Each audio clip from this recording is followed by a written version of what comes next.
Muy buenos días tengan todos, amados hermanos, buenos días iglesia. Les invito a que abran sus Biblias en Marcos. Continuamos en el Evangelio de Marcos en nuestra serie.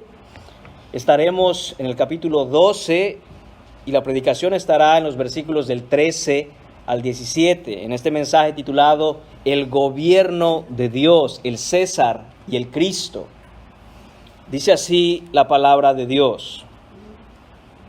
Y le enviaron algunos de los fariseos y de los herodianos para que le sorprendiesen en alguna palabra.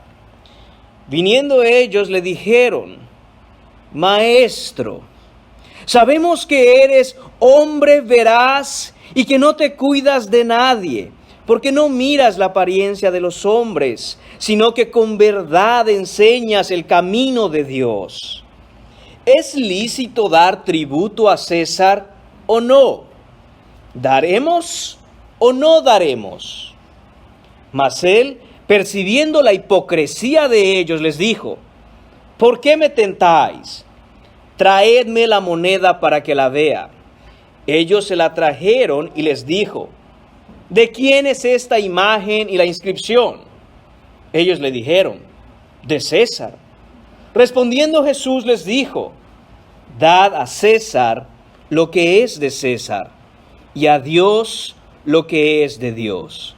Y se maravillaron de él. Oremos. Padre mío, te damos las gracias en esta mañana, Padre.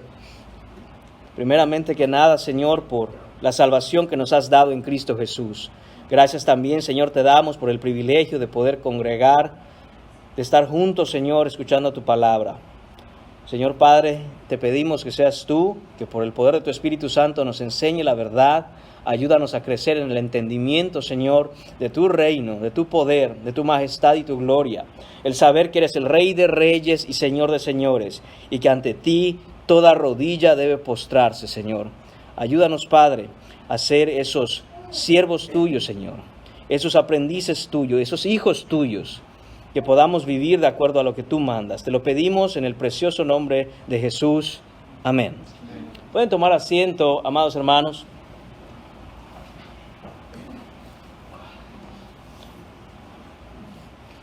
Como ustedes ya saben, los que somos miembros de la iglesia, los que estamos siguiendo desde el inicio del Evangelio de Marcos, estamos nosotros en una predicación secuencial y expositiva, es decir, que vamos versículo a versículo, capítulo a capítulo, cubriendo todo el Evangelio de Marcos. Hicimos lo mismo con la carta a los Efesios antes que esto, y por la gracia de Dios, cuando Él nos permita, si en su misericordia está, terminar el Evangelio de Marcos, continuaremos con alguna otra carta. Y lo hermoso, hermanos míos, de la predicación expositiva y por tanto secuencial, es que el predicador no elige los temas que le agradan, dejando por fuera lo que no, y entonces predicar solo aquello con lo que se pudiera sentir cómodo, sino que el texto inspirado por Dios es el que determina lo que se ha de predicar. De tal forma, hermanos míos, que todos somos enseñados en todo el consejo del Señor. El texto de esta mañana, hermanos, nos pone frente a dos temas que casi a nadie le gusta escuchar o a casi a nadie le gusta tratar. Y eso es el tema de la religión y la política. La mayoría de la gente prefiere evitar estas conversaciones porque entiende que lejos de llegar a un cordial acuerdo con su interlocutor, más bien esto podría convertirse en una amarga discusión en donde nadie se pone de acuerdo. Pero recordemos, hermanos míos, que ni la política ni la religión en sí misma es malvada o perversa, sino que son aquellos que hablan de política y religión en sus corazones, donde mora la maldad, hace que el tema se vuelva un tema polémico. Política y religión, estos dos temas, mis hermanos, son traídos delante de Jesús para atraparlo. Eso es lo que hemos estado viendo. Pero Jesús confrontará la hipocresía de religiosos y de políticos y enseñará la verdad. Y aunque la mayoría de los predicadores o pastores hoy en día elegirían quizá hablar de cualquier otra cosa, hermanos míos, no debemos nosotros ser cobardes para callar donde Jesús ha hablado, ni arrogantes para decir aquello que Jesús no ha dicho. Así que mis hermanos y amigos míos que se encuentran aquí en esta mañana o nos escuchan, vayamos al texto de hoy en un tema que es extremadamente relevante y sumamente necesario entender para nosotros, sobre todo en el tiempo en que vivimos. Así que veamos, mis hermanos, en el texto, el punto número 1 de esta mañana, que se titula El halago hipócrita. Y vamos a encontrarlo en los versículos 13 y parte del 14. Dice el texto, empieza así: y le enviaron algunos de los fariseos y de los herodianos para que les sorprendiesen en alguna palabra. Lo que sabemos, hermanos míos, es que de nuevo estamos en el Evangelio de Marcos, un día martes de la semana en la que el viernes Jesús será crucificado. Y vimos ya el domingo pasado en la predicación que los religiosos, la élite religiosa, está tratando de atrapar a Jesús en alguna cosa que diga para poder sentenciarlo a muerte. Y esto no va a parar durante todo el martes. De hecho, muchos conocen al día martes antes de la crucifixión, en la semana de la crucifixión, como el martes de las preguntas. A Jesús se le interrogará de diferentes maneras, diferentes cosas, con el objetivo, de nuevo, de enredarlo en las palabras, que él dijera algo que no debía decir y entonces poder acusarlo delante del gobierno de Roma. Dice el texto que le enviaron ¿quiénes? Estas personas no fueron por su cuenta, sino que fueron enviadas expresamente con el propósito de atrapar a Jesús. ¿Quién los envió? Los envió el Sanedrín judío. El Sanedrín es el Supremo Consejo Nacional Judío Religioso y ha enviado una comitiva para hacerle algunas preguntas a Jesús con tal de atraparlo. El Sanedrín romano estaba constituido básicamente por los fariseos, los saduceos y los escribas. Eran 70 diferentes sabios en Israel que se encargaban de todos los asuntos en cuanto a la ley mosaica, en cuanto a la ley que debía seguir el pueblo de Israel. Los fariseos son los ultra ortodoxos. Ellos estaban ocupados de hacer cumplir la ley de Moisés en cada aspecto de la vida. Los saduceos, por su parte, eran liberales.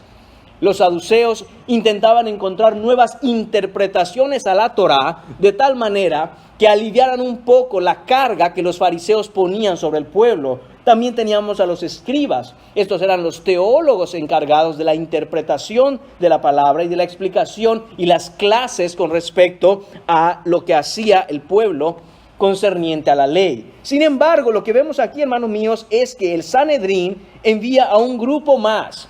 No envía únicamente fariseos y no están ahí los saduceos ni los escribas. Los que están ahí son los herodianos.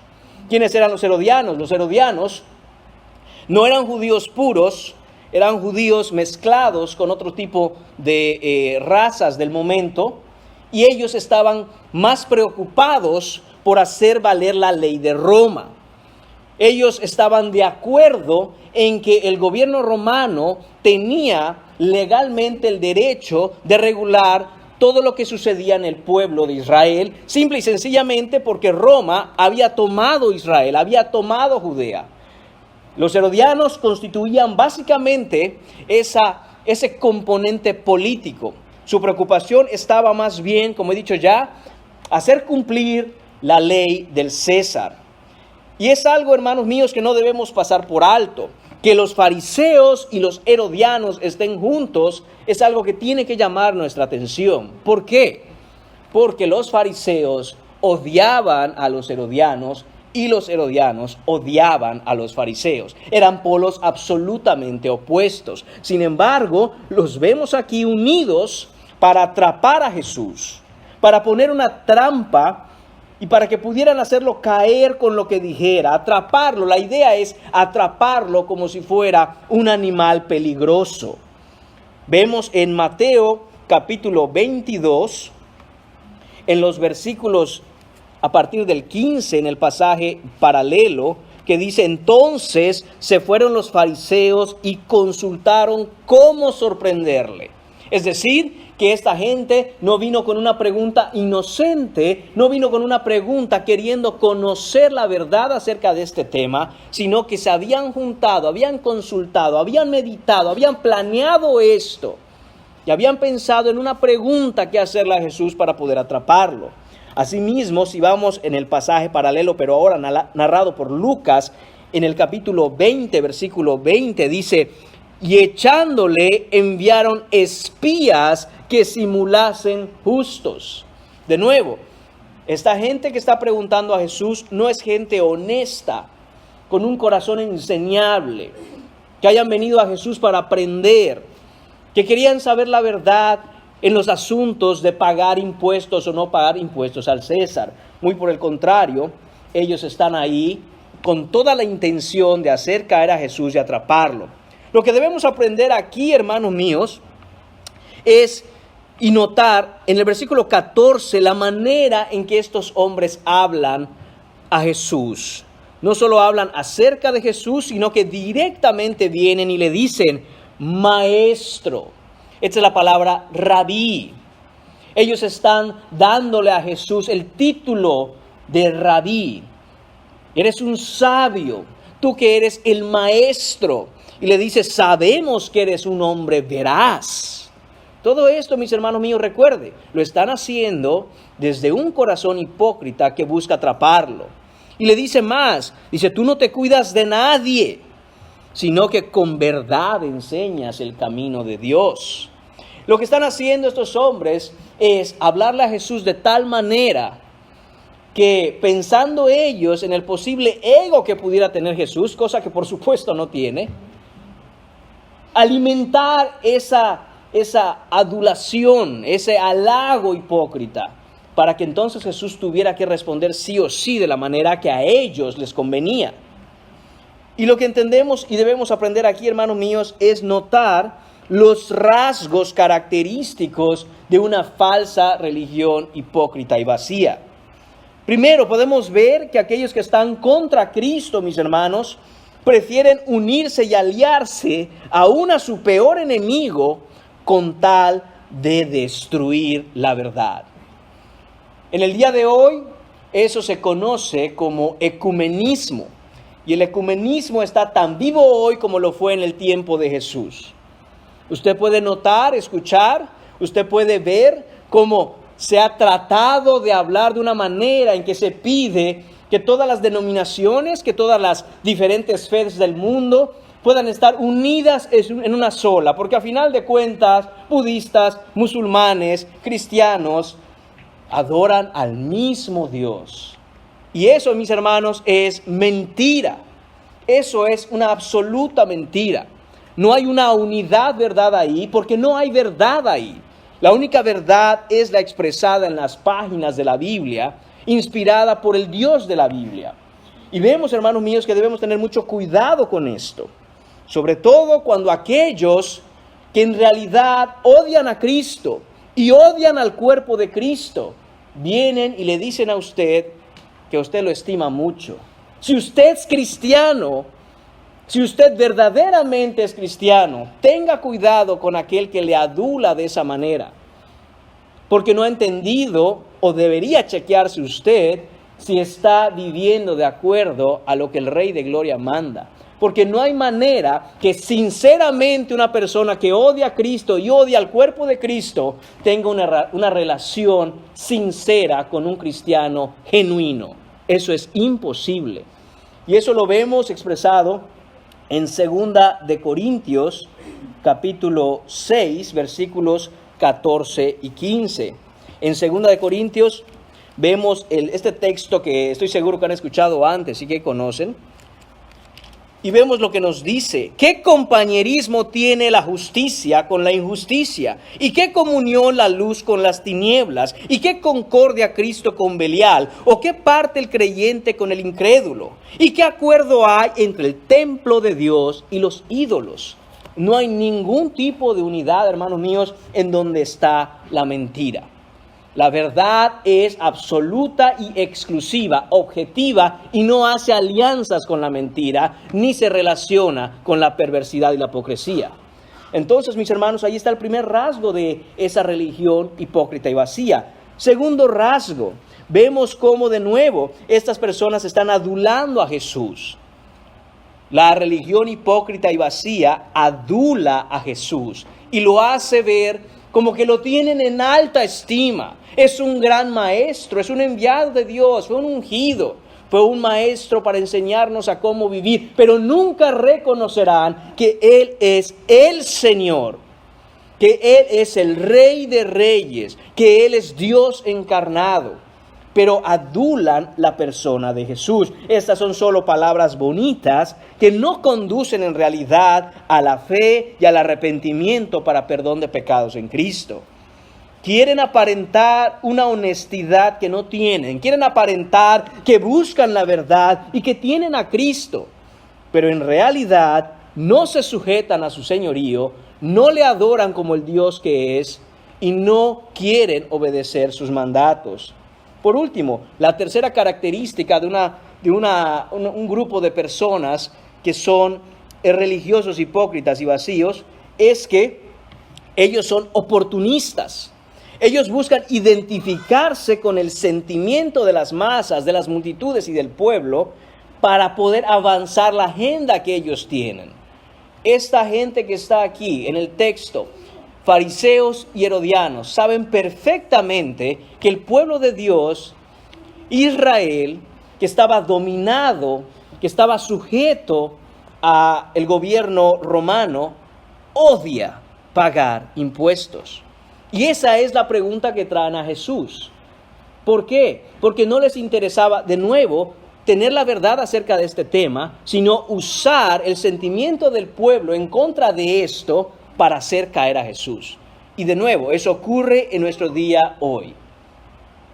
Aquellos que buscan en el mundo la moda, la corriente del momento, lo que a la gente les gusta, lo que el mundo pide, y eso trae y ofrece, está actuando exactamente igual que estos fariseos y herodianos que vemos en el texto.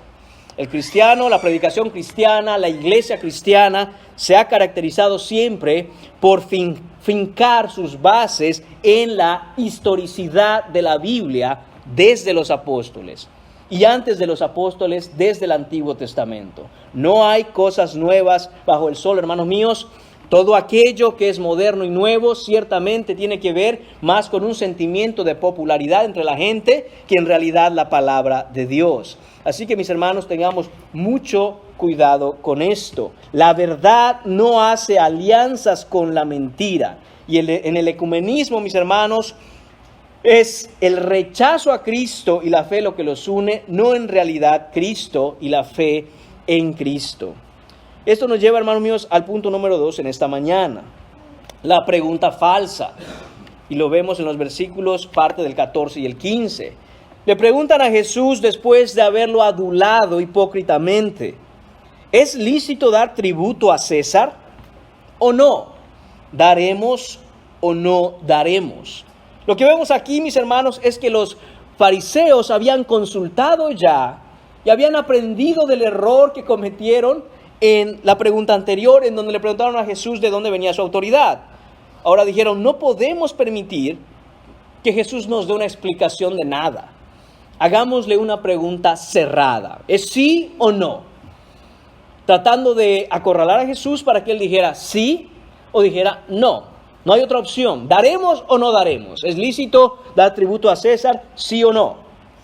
Esta pregunta, hermanos míos, imposibilita, desde la perspectiva de los fariseos, imposibilita a Jesús a dar una respuesta que lo exonere. No hay otra manera de responder una pregunta como daremos o no daremos. Sí daremos o no daremos. Pero Jesús, hermanos míos, lo sabe absolutamente todo. Y dice el texto que Él, percibiendo la hipocresía de ellos. Si nos vamos a Mateo de nuevo, en el pasaje paralelo, versículo 18 del capítulo 22, dice: Jesús, conociendo la malicia de ellos. A Jesús no se le engaña, mis hermanos. conoce lo que hay en el corazón del hombre. Y somos un libro completamente abierto y transparente delante de Él. Él conoce la malicia que hay en ellos. Mientras que Lucas, en el capítulo 20, versículo 23, dice, mas Él, es decir, Jesús, comprendiendo la astucia de ellos, es decir, que había hipocresía, malicia y también había astucia. Tenemos que reconocer que aquellos que odian a Cristo, de tontos no tienen nada. Son astutos, astutos como la serpiente, astutos como su padre el diablo. Y usan esa astucia precisamente para ir y traer el mal, para luchar contra la verdad, para destruir la verdad de Dios. Entonces Jesús, que también como nos dice Juan, en Juan, si nos vamos a Juan, hermanos míos, en el capítulo 2, veremos cómo el Señor habla acerca del conocimiento que tiene Jesús de los hombres. En el versículo, Juan capítulo 2, versículos 24 y 25, dice, Jesús mismo no se fiaba de ellos, porque conocía a todos y no tenía necesidad de que nadie le diese testimonio del hombre, pues él sabía lo que había en el hombre. Dicho esto, mis hermanos, estos hipócritas que no buscan la verdad, sino que buscan atrapar a Jesús, en realidad han perdido esta batalla antes de comenzarla. Y la razón es que no han entendido a quién tienen frente a ellos. Tienen a Dios mismo encarnado, pero piensan que pueden engañarlo, piensan que pueden hacerlo caer, piensan que pueden enseñarle algo a Dios. Y hermanos míos, veremos que eso no es así. Jesús les dice, y va él directamente al grano con esta situación. Jesús les dice, después de que estos hombres le dijeron esto, ¿por qué me tentáis? Es decir, ¿por qué tratan de atraparme? Es una pregunta retórica lo que hace aquí Jesús. Es decir, Él no requiere una explicación ni necesita una respuesta, sino que les hace ver la necedad de lo que están haciendo. ¿Creen ustedes que pueden atraparme? ¿Creen ustedes que pueden hacerme caer? ¿Creen ustedes que pueden hacerme alguna pregunta que yo pudiera contestar de una manera en la que yo me autoincrimine? Eso es lo que significa esta pregunta que dice, ¿por qué me tentáis? Y justo después de eso les dice, traedme la moneda para que la vea. Jesús pasa de una situación hipotética, una situación quizá ideal en el plano de lo conceptual y la trae directamente a la realidad que están viviendo en ese instante, en ese momento, en Jerusalén, bajo el dominio romano. Tráiganme la moneda, tráiganme la moneda. Eso nos lleva, hermanos míos, al tercer punto de esta mañana y donde pasaremos la mayor parte de esta predicación, la respuesta contundente. Está en los versículos 16 y en el 17. Dice que ellos, el versículo 16, le trajeron la moneda. ¿Por qué Jesús no tenía una moneda? ¿Por qué mandó a pedir una moneda? Hermanos míos, porque ningún judío de la época tenía una moneda de este tipo consigo. Mucho menos los fariseos, por supuesto no Jesús ni ninguno de sus discípulos. ¿Y la razón cuál es? Hermanos míos, que portar un denario, sobre todo un denario, era un acto de idolatría para aquellos más ortodoxos y los judíos que vivían en esa época y que entendían lo que significaba lo que estaba en esa moneda. Entonces dice Jesús, que alguien me traiga una. Y se la traen. Este es un denario. Los judíos usaban el shekel, no los denarios. Pero el denario equivalía a un día de trabajo de un campesino promedio en los tiempos de Jesús. Ese es el pago por un día de trabajo, un denario. Y esto era el impuesto que tenían que pagar también todos los que estuvieran bajo el gobierno de Roma al año. Es decir, que se hacía un censo por el gobierno romano y todo aquel que vivía en los dominios de Roma tenía que pagar un denario al año. La realidad, hermanos míos, es que este pago del impuesto no era una carga económica para ellos. Yo estaría muy contento que el gobierno me dijera que solo tengo que pagarle al año un día de mi trabajo. Yo estaría contento.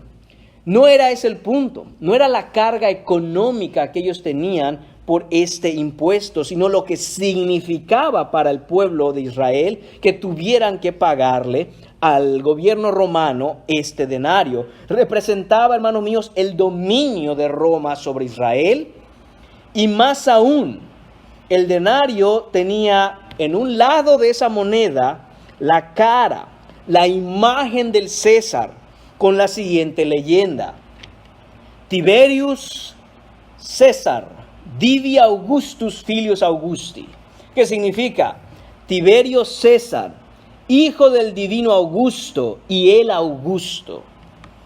Del otro lado podía encontrarse la imagen de la madre del César, Livia Drusila, y la inscripción Pontificex Maximus, que significa máximo sacerdote. Tiberio César, hermanos míos, era considerado una divinidad entre los romanos. Ellos eran politeístas, tenían diferentes tipos de dioses, pero ninguno como César. César era no solo el gobernante civil, el emperador absoluto de todo lo que tenía Roma, sino también una deidad a la que había que adorar. Augusto y el Augusto. Quizá para nosotros hoy en nuestro tiempo, esas palabras no nos dicen mucho más que el nombre de alguien probablemente. Sin embargo, hijo de Augusto y el Augusto es esto: el majestuoso, el venerable, el único digno de adoración y gloria, el Augusto. Ningún judío podría jamás aceptar decir algo como esto al emperador romano, porque esto se entendía claramente que era exclusivo y único de Yahweh, que Dios de los ejércitos, el Dios de la Biblia. He aquí el problema en que está, o quieren, mejor dicho, meter a Jesús. Si Jesús dice sí, es lícito pagar tributo al César, los fariseos que están ahí inmediatamente lo acusan de blasfemo, y entonces se lo llevan preso. El martes, no el viernes. Pero si dice no vamos a pagar tributo al César, entonces los herodianos, los políticos están ahí y lo acusan de sedición, de revolucionario en contra del gobierno, y en ese momento lo llevan preso. Esa es la trampa preparada para Jesús. ¿Qué va a decir Jesús? Como quiera, lo tenemos apresado. Que diga que sí, y entonces lo llevamos por blasfemo. Que diga que no, lo llevamos porque es un demagogo, un líder político que está en contra de Roma y en contra del César. Ese es el problema. Tiberio se hacía llamar el majestuoso digno de adoración. Y entonces estas dos diferentes ideas concurren en una sola: la política y la religión encarnada en una persona, en este caso en el César. Y entonces quieren saber qué es lo que va a decir Jesús. La pregunta, hermanos míos, une estas dos realidades y las pone en conflicto: el Estado, el gobierno y la religión, los asuntos de la fe. Dos cosas que, como he dicho ya en la introducción, nadie quiere debatir y todo el mundo quiere evitar. Pero Jesús, hermanos míos, hablará de las dos cosas, porque estas dos realidades no están desligadas la una de la otra, ni en el tiempo de Jesús, ni en el tiempo en el que nosotros vivimos hoy. Y nos es necesario entender la correcta relación entre el Estado, el gobierno civil, la política y la fe, la religión y la iglesia. La disyuntiva que le presentan a Jesús es esta: Jesús, ¿obedeceremos al César considerándolo soberano absoluto o desobedeceremos al César absolutamente argumentando obediencia a Dios? ¿Qué haremos? La respuesta de Jesús, hermanos míos, al final de este pasaje dice que maravilló a los que estaban ahí. Dice el texto, y se maravillaron de él. ¿Pero por qué? ¿Por qué ellos se maravillaron de la respuesta de Jesús? Porque, hermanos míos, lo dicho por Jesús en tan pocas palabras constituye hasta nuestros días el fundamento más importante de aquellos que han sido redimidos por gracia con respecto a la correcta y honrosa conducta cívica que tenemos que tener para con Dios en asuntos del pueblo, en asuntos de la vida social, en asuntos de nuestra vida hacia el gobierno civil. Esto que dijo Jesús, hermanos míos, es el fundamento. Su enseñanza es profunda, y es profunda sobre todo para los cristianos. Sin embargo, esto no quiere decir que solo los cristianos deben estar sujetos a este fundamento. La enseñanza de Jesús aplica a cada persona que existe en el mundo, aplica independientemente de qué fe profese una persona, aplica a cada país en cualquier momento de la historia y, atención, en cualquier forma de gobierno que un país quiera regir sus leyes.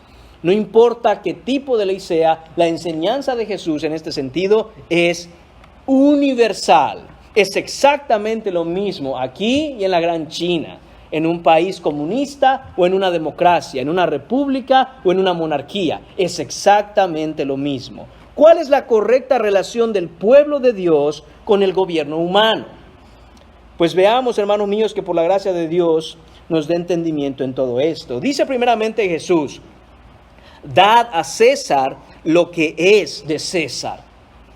Quiere decir que Jesús afirma que hay algo que corresponde a César, es decir, hay algo que corresponde al gobierno civil, hay algo que corresponde al Estado y debemos dárselo al Estado. Jesús afirma que hay ciertas cosas, hermanos míos, de las que se debe encargar el gobierno civil, que deben ser manejadas y atendidas por el Estado, y es nuestra responsabilidad y mandato expreso de parte de Dios en cumplir con esas responsabilidades. ¿Qué responsabilidades específicas son esas tratadas en el texto?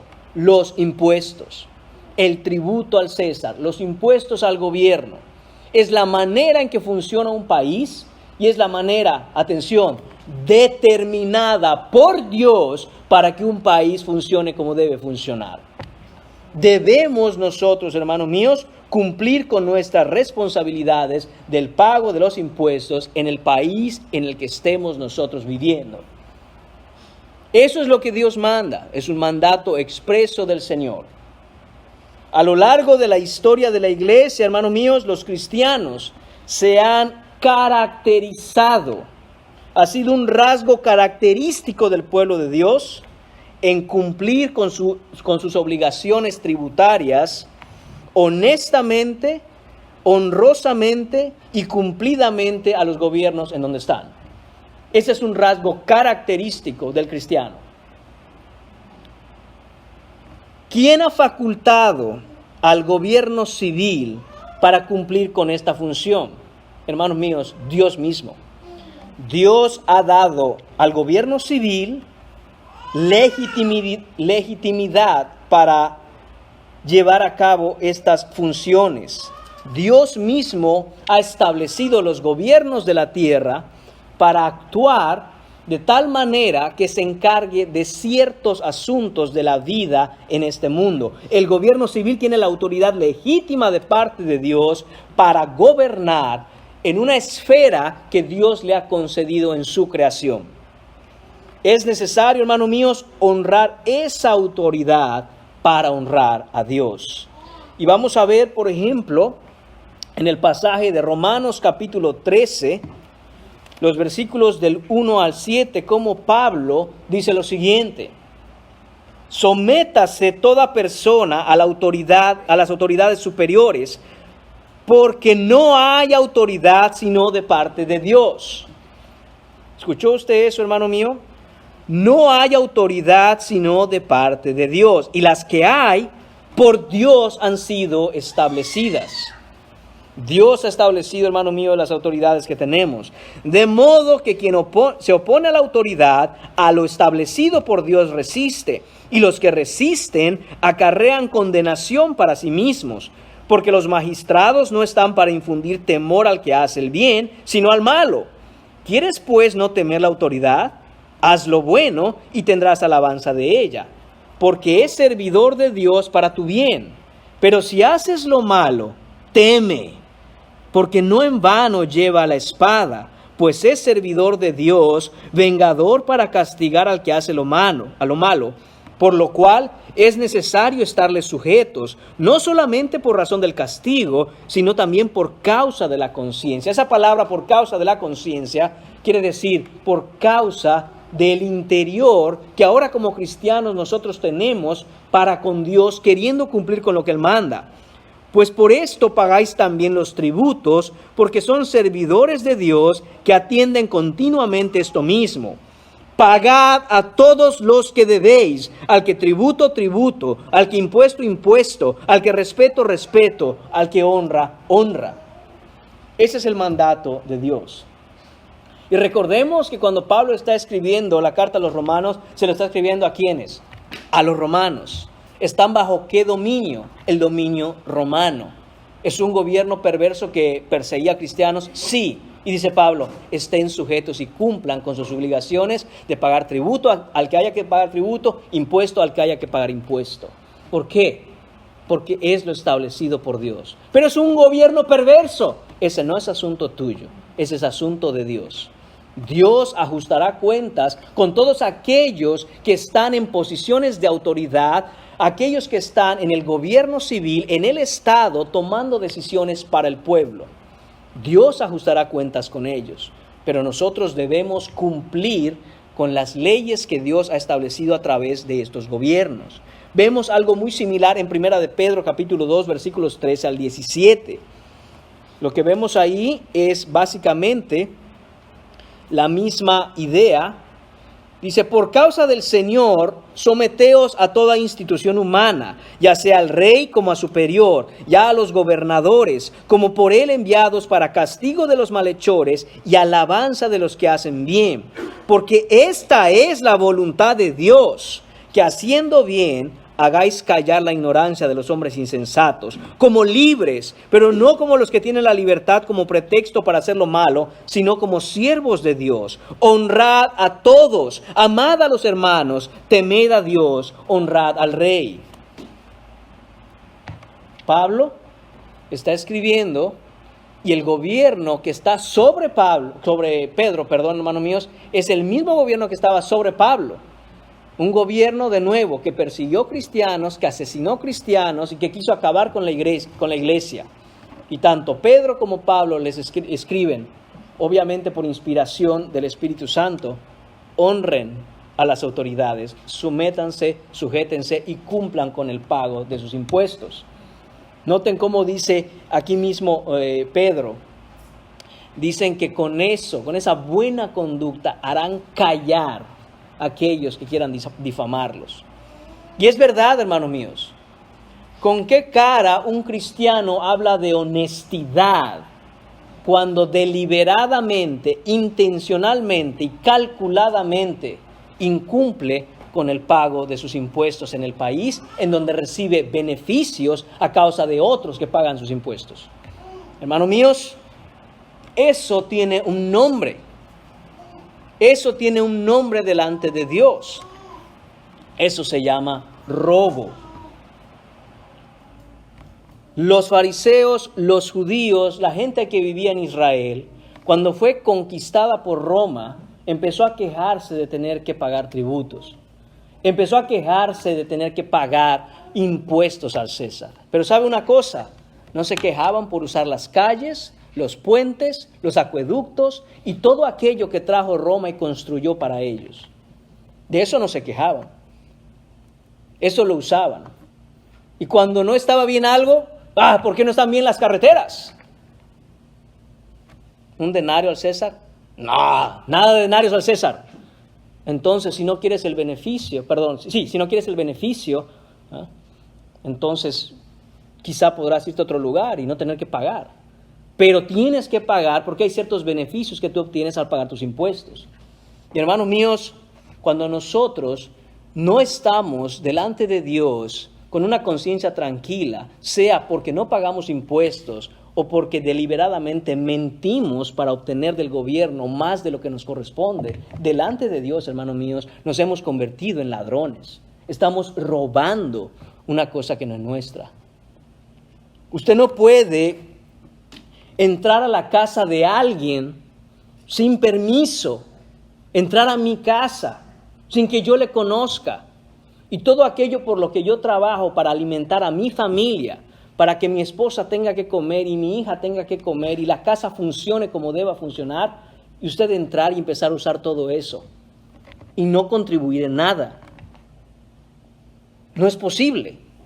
Eso es algo que no debe ser. Es inmoral, está mal. Delante de Dios no es correcto. Y el Señor lo llama robo. Por eso debe cumplir. Porque entonces estamos cayendo en una inmoralidad delante de Dios. Y aquellos que por algún motivo u otro tienen la oportunidad de ejercer su voto y vota por un gobernante o por un candidato que le ofrece darle beneficios a costa de quitarle el fruto de su trabajo a otros, está también cayendo en una inmoralidad delante de Dios. El cristiano no debe ejercer su voto pensando en los beneficios que va a recibir, sino en qué es lo justo delante de Dios. Y si lo justo es que yo no reciba, pues que así sea, porque yo estoy para buscar la justicia, no para buscar el beneficio. Creo que es fácil entender, hermanos míos, que si uno entra a robar a una tienda y lo atrapan, se va usted a la cárcel. Pero si yo encuentro a un malhechor y yo le pago para que él robe y me traiga lo que robó, si me descubren, se va el que robó y me voy yo también con él, porque yo le estoy pagando para que robe y me dé algo que no es mío. Del mismo modo, hermanos míos, cuando el cristiano piensa, cuando tiene la oportunidad de ejercer su voto y piensa, voy a votar por alguien que me dé beneficios, aunque se los tenga que quitar a los demás, sin que yo tenga que dar nada. Hermanos míos, usted está contratando a alguien para que ese alguien use una autoridad que le fue dada y con esa autoridad quitarle a alguien injustamente algo y dárselo a usted. Y eso está mal. Eso también es robo. ¿Sabe cómo lo llaman hoy? Justicia social. Nada más perverso que eso, hermanos míos. Porque usando la legalidad cometen injusticia y esa injusticia entonces queda bajo la ley y es correcto. El cristiano no debe caer en ese tipo de cosas, hermanos míos, y debe buscar la justicia que viene de Dios, no la justicia que viene del hombre. Si el día de mañana, como está pasando ahora, que hay una batalla legal con respecto al aborto, el gobierno continúa haciendo legal el aborto. El cristiano tiene que entender claramente esto. No todo lo que es legal es moralmente bueno delante de Dios. El aborto es asesinato, punto. Pueden los magistrados, las cámaras, el mismo presidente dar su opinión con respecto a este tema. Pero cuando Dios habla, se acaban las opiniones, se acaba la discusión, punto. No importa que sea legal, delante de Dios, lo que es justo, lo que su palabra manda, es lo que debemos buscar, independientemente de lo que los gobiernos digan con respecto a las leyes. Entonces, mis hermanos, esta es una parte de lo que Jesús empieza a enseñar. Ustedes, fariseos, pueblo judío, se quejan por pagar tributos. Deberían pagarlos porque disfrutan de los beneficios que Roma les ha traído. Porque se ponen como que no hay beneficios del gobierno. Pero están ahí. ¿Por qué? Porque hay beneficios. Si no hubieran beneficios por parte del gobierno romano, ellos irían, pero no se van. Entonces Jesús dice, deje de quejarse. Paga al César lo que es del César. Dele a César lo que le corresponde. Deje que el Estado se encargue de lo que delante de Dios el gobierno se debe encargar. Es lo que tiene que hacer. Ahora, ¿qué es lo que sucede? Que Jesús no va a parar ahí. Va a continuar hablando y va a dar la siguiente parte, o va a continuar esta frase que no está dividida, que conocemos bastante bien. Dice, dele a Dios lo que es de Dios. Dele a Dios lo que es de Dios. Ahora, mis hermanos míos, ¿qué es de Dios? Si hay ciertas cosas que son concernientes al César, que son concernientes al gobierno civil y al Estado, y que como cristianos tenemos el mandato de Dios a cumplir con esas obligaciones, Jesús también está diciendo un mandato y una obligación que nosotros debemos tener, y esta es: dad a Dios lo que es de Dios. ¿Qué significa esto? ¿Qué es de Dios? ¿Qué cosas pertenecen a Dios? Déjeme darle algunos versículos, no los tiene que buscar, se los voy a leer. Si desea anotarlos y leerlos y meditar en ellos en casa, le haría muy bien. Primera de Crónicas, capítulo 29, versículos 11 al 13. Dice: tuya es, oh Señor, la grandeza y el poder y la gloria y la victoria y la majestad. En verdad, Señor, todo lo que hay en los cielos y en la tierra, tuyo es el dominio, oh Señor, y tú te exaltas como soberano sobre todo. De ti proceden la riqueza y el honor, tú reinas sobre todo, y en tu mano están el poder y la fortaleza, y en tu mano está engrandecer y fortalecer a todos. Ahora pues, Dios nuestro, te damos gracias y alabamos tu glorioso nombre. Todo es del Señor. Salmo 24, versículos 1 y 2. Del Señor es la tierra y todo lo que en ella hay, toda su plenitud, el mundo y los que en él habitan, porque Él la fundó sobre los mares y la asentó sobre los ríos. Salmo 50, versículos 10 a 12. Porque mía es, dice el Señor, toda bestia del bosque y los millares de animales en los collados. Conozco a todas las aves de los montes y todo lo que se mueve en los campos me pertenece. Si yo tuviese hambre, no te lo diría a ti, hombre, porque mío es el mundo y su plenitud. Job, capítulo 12, versículo 23, respecto a las naciones, dice el Señor: Él multiplica las naciones y Él las destruye. Esparce a las naciones y las vuelve a reunir. Salmos 46, 10. Estad quietos y conoced que yo soy Dios. Seré exaltado entre las naciones, enaltecido seré en toda la tierra. Salmos 47, 8. Dice: Dios reina sobre las naciones y sentado está Dios en su santo trono. Salmo 66, 7. Con su poder gobierna eternamente y sus ojos vigilan a las naciones. No se levanten contra él rebeldes. Isaías 41, 2. ¿Quién ha hecho venir desde el oriente aquel que siempre sale victorioso? Pone a las naciones en sus manos, ante él todos los reyes se rinden. Con su espada los vuelve polvo, con su arco los dispersa como paja. Hechos capítulo 17, versículo 26. De un solo hombre, refiriéndose, hermanos míos, a Adán, de un solo hombre hizo él todas las naciones para que habitaran toda la tierra, y él determinó los periodos de su historia y las fronteras de sus territorios. Hermanos míos, el Señor como fundador y creador de los cielos y la tierra y todo lo que hay en ellos, tiene la absoluta autoridad sobre todo ello, y eso incluye a todos nosotros, nuestros cuerpos, nuestras mentes, nuestras vidas, y eso incluye también al César. Eso incluye también a los gobernantes. Eso incluye también el gobierno civil.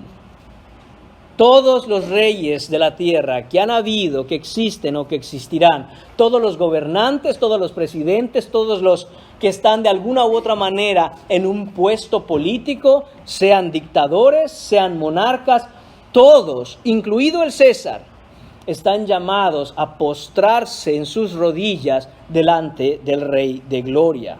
¿Qué es lo que ocurría en el Imperio Romano? Hermanos míos, la deificación del César. Es decir, consideraban a Tiberio César un dios en sí mismo. Tiberio César se consideraba el augusto, el digno de adoración, el admirable. Y Jesús dice: no, eso no le corresponde al César. Ahí está la clave, hermanos míos, de entender que hay ciertas cosas para las cuales el gobierno civil tiene autoridad de mandar, pero hay ciertas cosas en las que el gobierno no tiene autoridad de mandar. El gobierno, hermanos míos, no tiene la última palabra. El gobierno no es absoluto.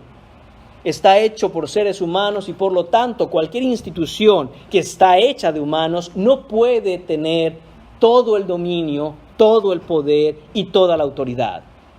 Y Jesús está diciendo, hay un límite al César. Y ese límite está basado en el hecho de que así como en esas monedas está su imagen y su inscripción y le pertenecen a él, así como está escrito en Génesis capítulo 1, todo hombre está hecho desde el principio a imagen de Dios y todos los hombres a él pertenecen. De nuevo, incluido el César. El César debe postrarse delante de Jesucristo, el Rey de Gloria. El mismo problema, hermanos míos, que se estaba dando en ese momento, en ese tiempo, en Jerusalén, y esa batalla que había con el gobierno romano, se da en nuestros días hoy. Es exactamente lo mismo, los actores cambian, pero la película es la misma. Se le quiere dar al gobierno la alabanza y la adoración que solo pertenecen a Dios. Es el mismo problema de antaño, pero en nuestros días. Hace aproximadamente medio siglo, hace aproximadamente unos 50 años, se le preguntó al pastor y teólogo americano Francis Schaeffer cuál era su mayor preocupación respecto a los peligros que enfrentaría la iglesia en el futuro en los Estados Unidos. Eso fue hace 50 años, es decir, que lo que él respondió, dijo, este es mi temor para el futuro de la iglesia, es decir, lo que estamos viviendo hoy, hermanos míos. ¿Y qué es eso? Sin dudarlo y sin titubeos, él respondió, el estatismo, el totalitarismo.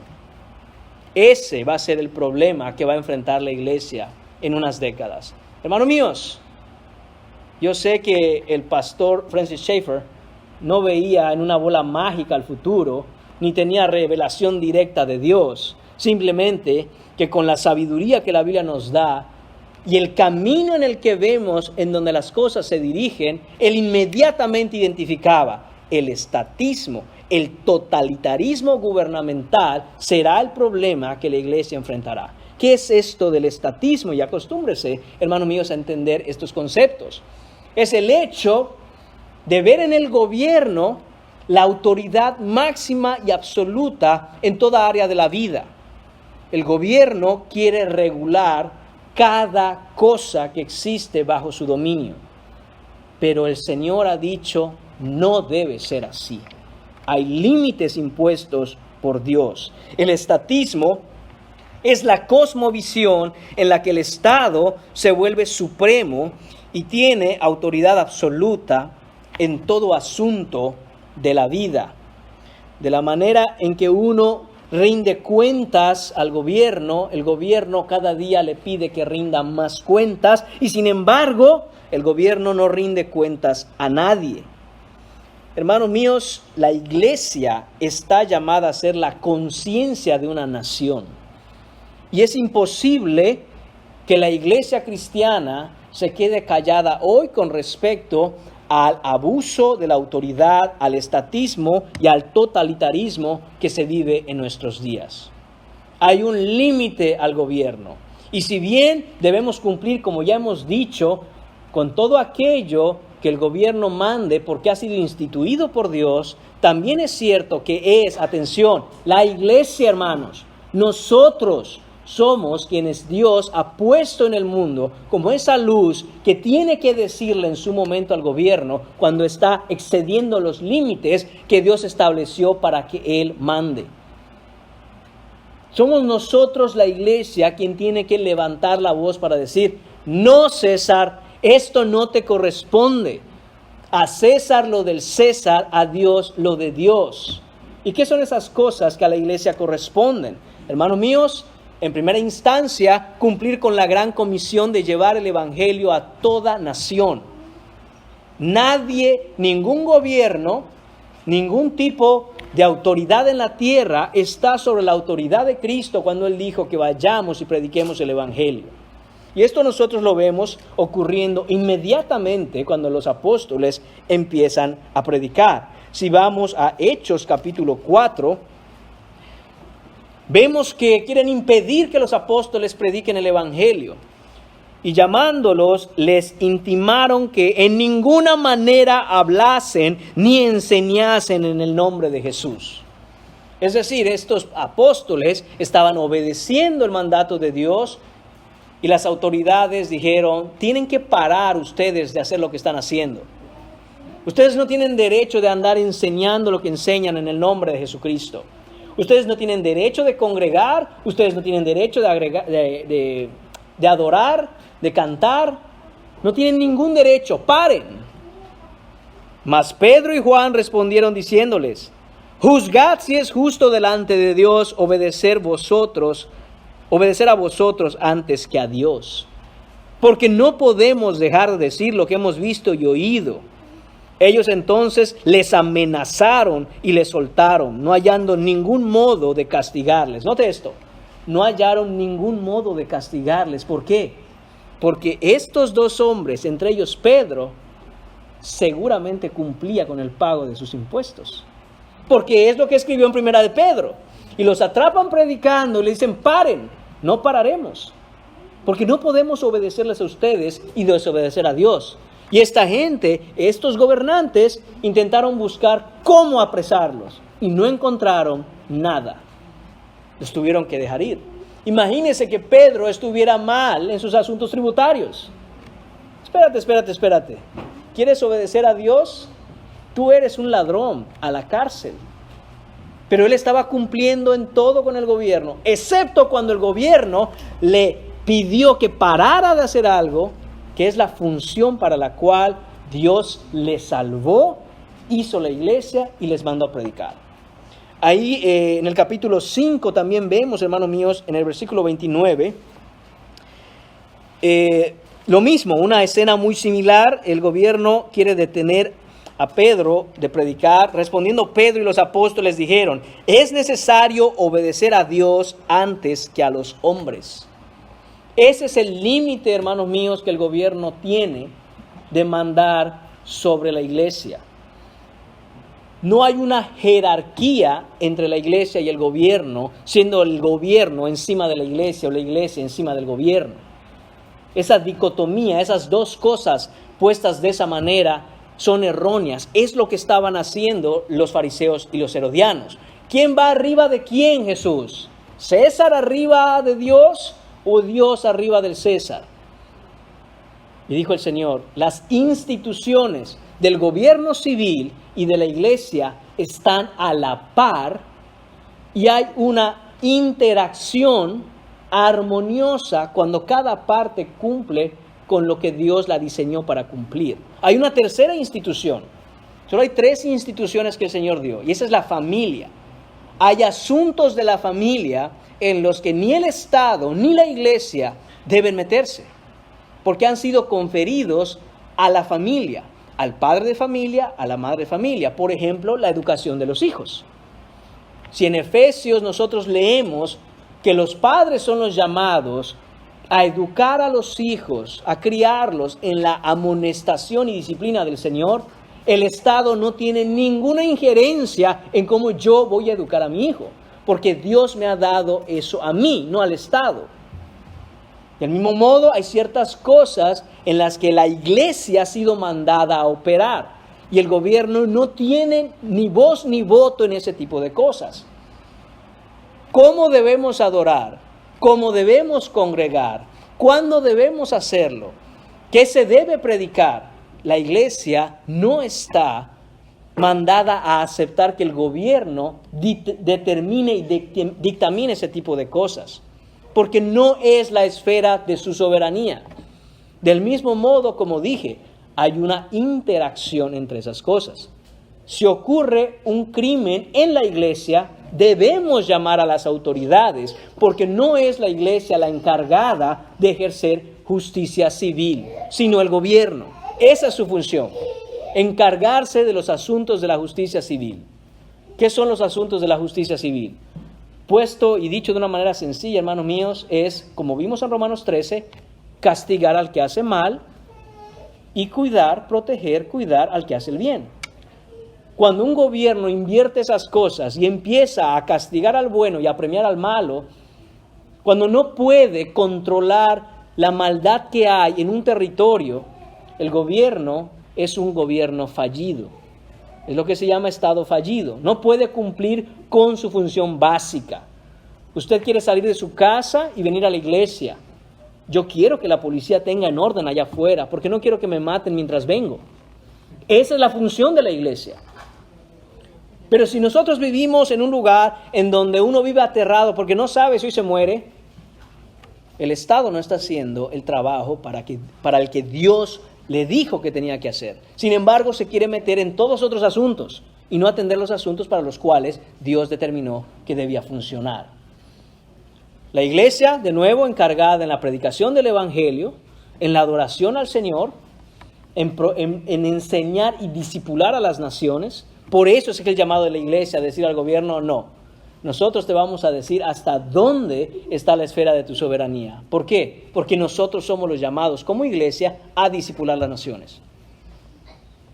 Hermanos míos, yo sé que estos temas son temas pesados, pero es necesario que nosotros entendamos esta. La iglesia, hermanos míos, fue ordenada por Dios, creada por Dios, instituida por Dios, regulada por Dios, supremamente y ultimadamente responsable ante Dios y delante de Dios por todo lo que hace. Y el Estado, el gobierno civil, ha sido ordenado por Dios, creado por Dios, instituido por Dios, regulado por Dios y supremamente y ultimadamente responsable ante Dios y delante de Dios por lo que hace.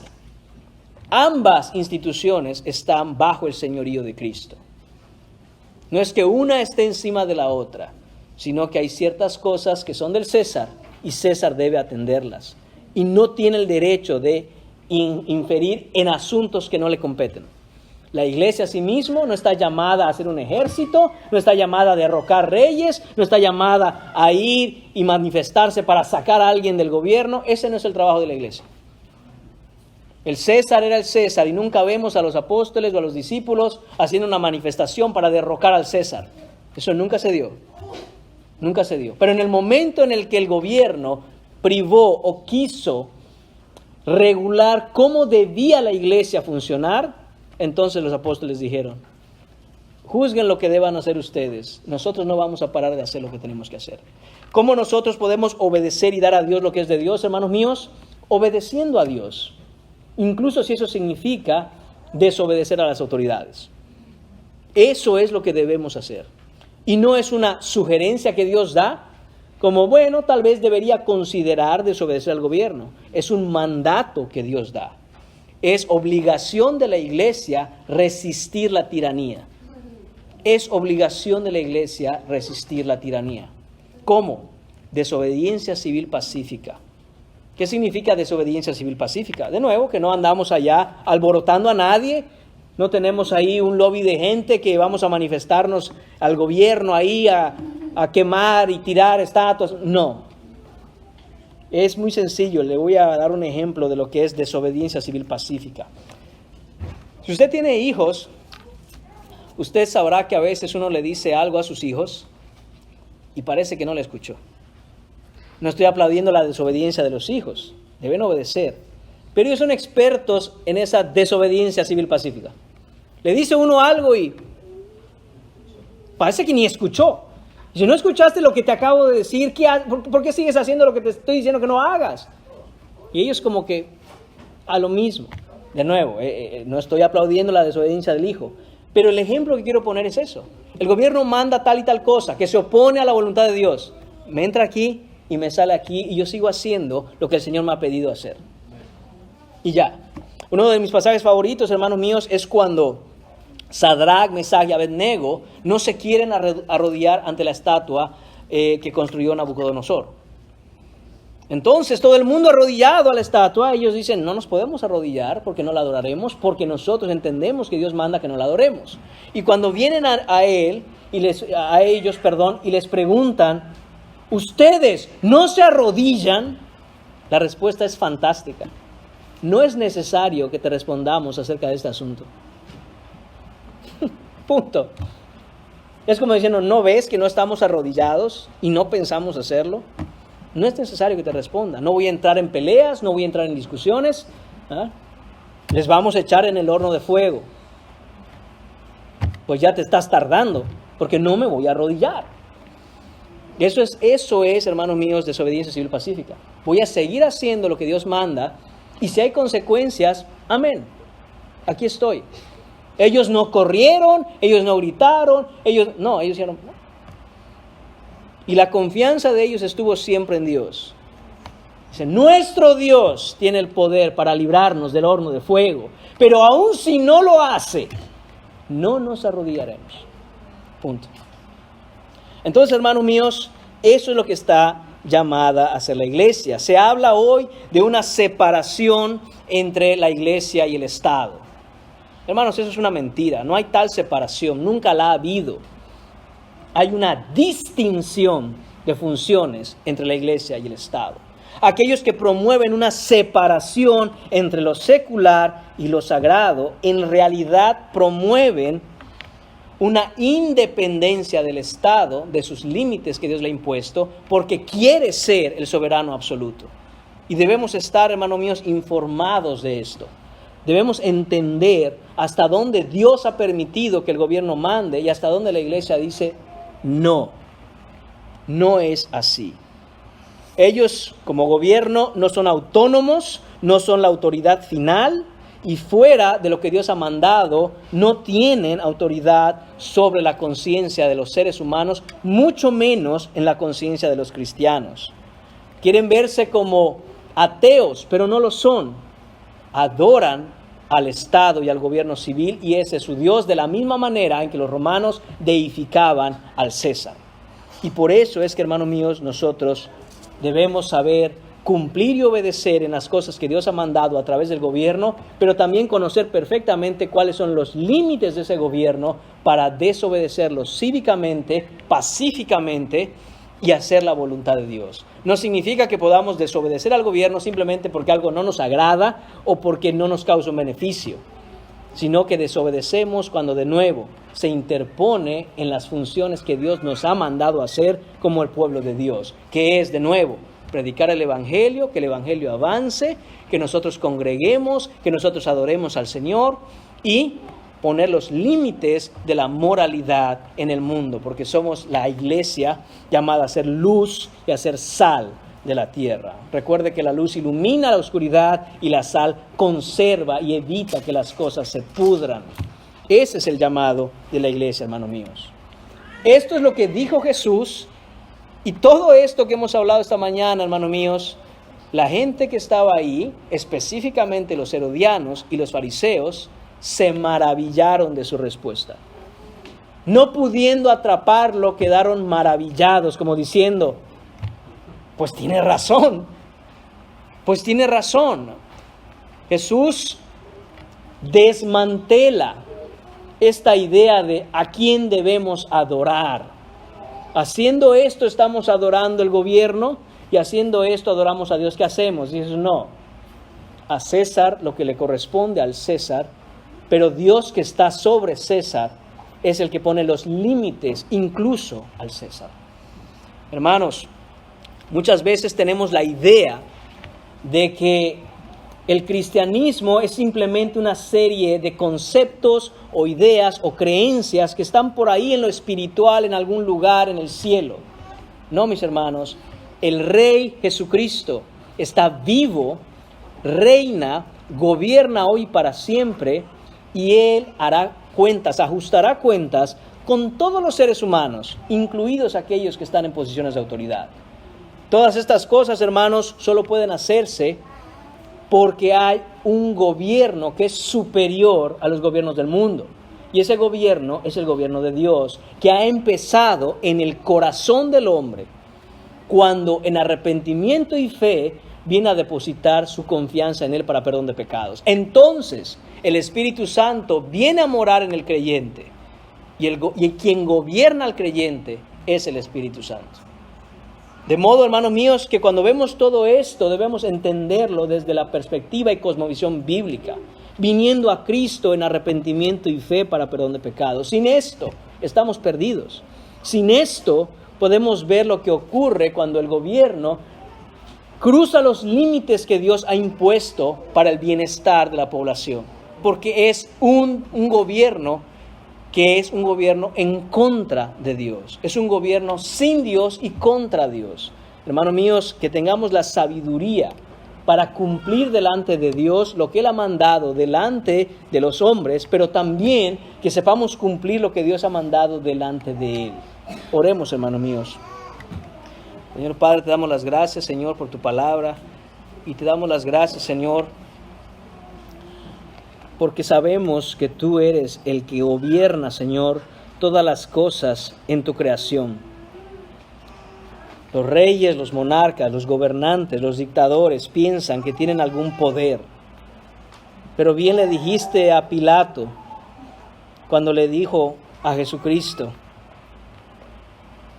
¿no sabes que tengo autoridad para soltarte o para crucificarte?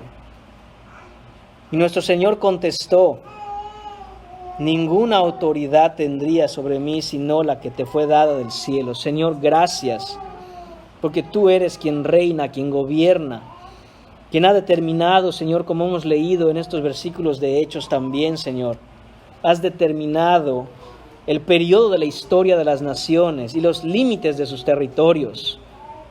Los seres humanos pueden pelear.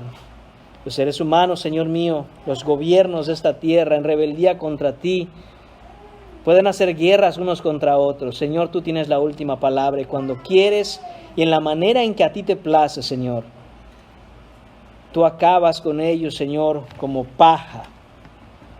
Señor, que vengamos, Señor, no a ser rebeldes contra ti para que nos acabes, sino, Señor, siervos tuyos, que busquemos, Señor, cumplir con lo que tú has mandado, no solo como ciudadanos del reino, Señor, sino como ciudadanos de los países de los que somos, países, Señor, naciones, que dice la Escritura, tú fundaste, porque son tuyos y te pertenecen. A ti sea toda la gloria, el honor por siempre, la alabanza y el poderío, la autoridad, Señor, desde tu trono para la eternidad.